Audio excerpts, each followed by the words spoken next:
Hi guys, summer start ஆயிருச்சு. எங்கே பார்த்தாலும் மஸ்க் மெலன் வித்துட்டு இருப்பாங்க. அதில் இன்னைக்கு சுகரே சேர்க்காம ஒரு மில்க் ஷேக் ரெசிபி தான் பார்க்க போகிறோம்.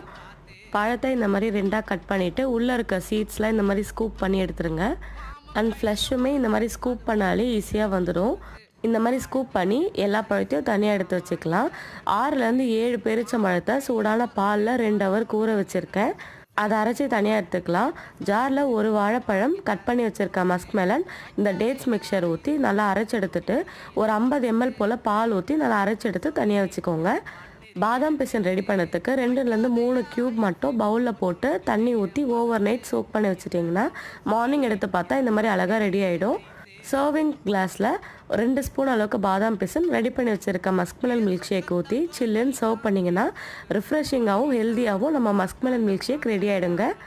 கண்டிப்பாக ட்ரை பண்ணி பார்த்துட்டு கமெண்ட்ஸில் ஷேர் பண்ணுங்கள். Bye guys.